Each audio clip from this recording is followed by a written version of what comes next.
Om Swastiastu, salam harmoni. Terima kasih atas waktu yang telah diberikan kepada saya.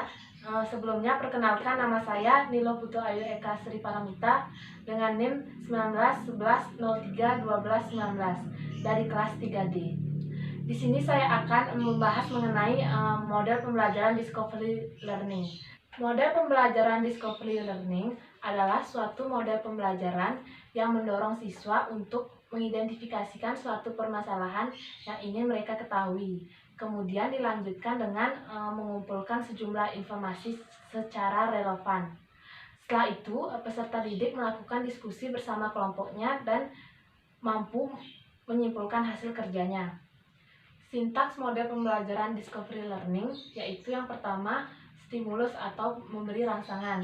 Yang kedua, identifikasi masalah. Yang ketiga, pengumpulan data. Yang keempat, pengolahan data. Yang kelima, pembuktian. Dan yang terakhir, menarik kesimpulan. Berikut simak video mengenai penerapan model pembelajaran discovery learning di sekolah dasar. Om Swastiastu. Selamat pagi anak-anak. Baik, bagaimana kabar kalian hari ini? Apakah semua sehat? Iya, sebelumnya Ibu akan melakukan absensi terlebih dahulu. Baik, jika seluruh siswa sudah hadir, sebelum kita mengawal pembelajaran pada hari ini, alangkah baiknya kita melakukan berdoa bersama-sama menurut agama dan kepercayaan masing-masing. Berdoa mulai.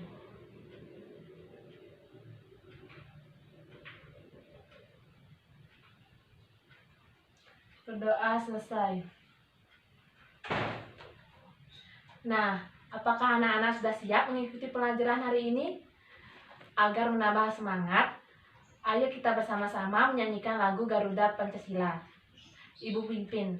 1, 2, 3. Garuda Pancasila, akulah pendukungmu.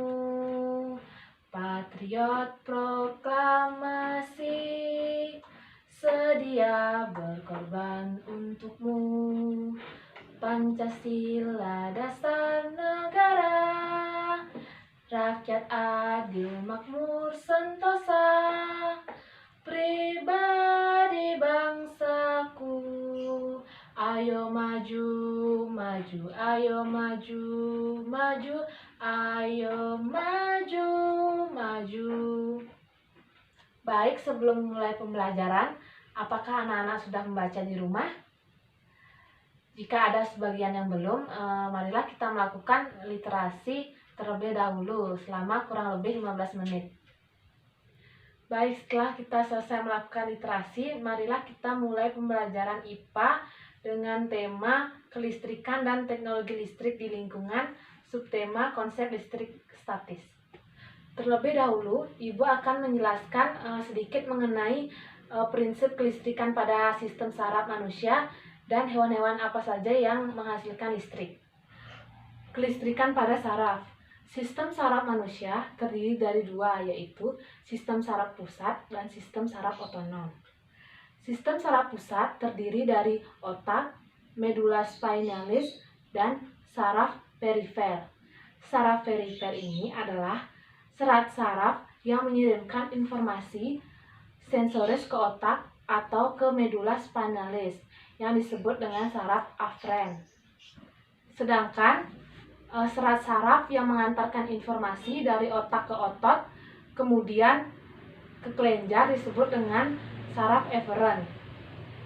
Sistem saraf otonom berfungsi sebagai pengatur organ dalam tubuh seperti jantung, usus, dan kelenjar secara tidak sadar.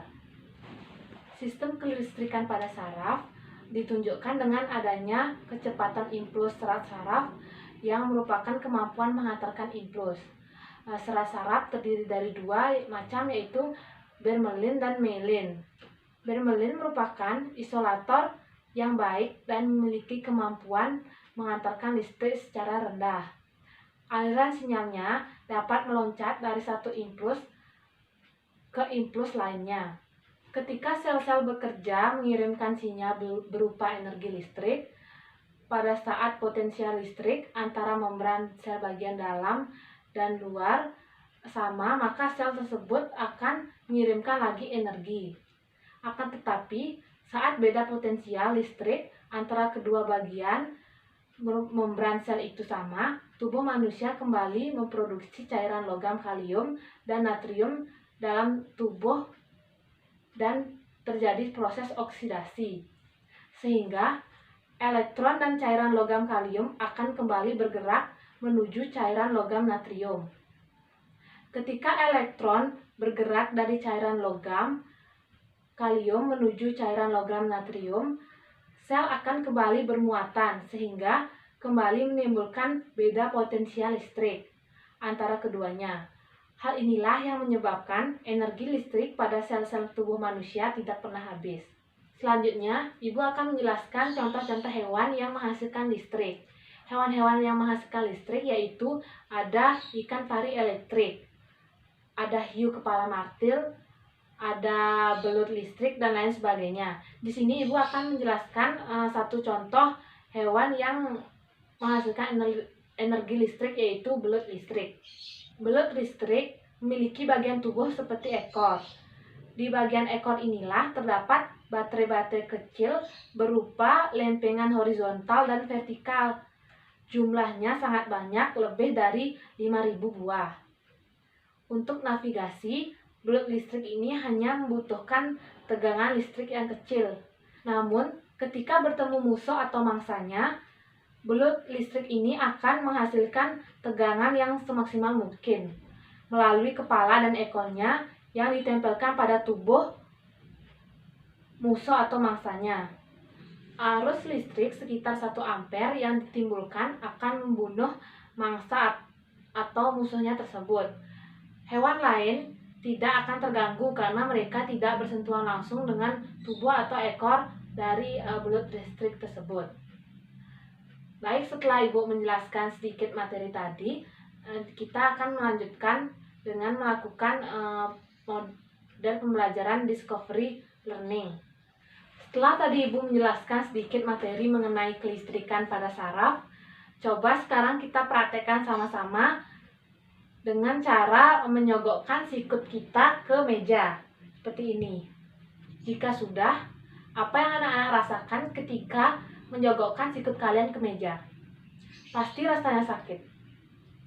Oleh karena itu, kita dapat merumuskan beberapa masalah sebagai berikut. Mengapa kita merasakan rasa sakit ketika sikut kita terbentur, dan apakah peran saraf dalam menanggapi rangsangan tersebut? Setelah itu, anak-anak harus menjawab dengan mengumpulkan informasi terlebih dahulu secara relevan dengan mencarinya di buku yang sudah anak bawa sekarang ini.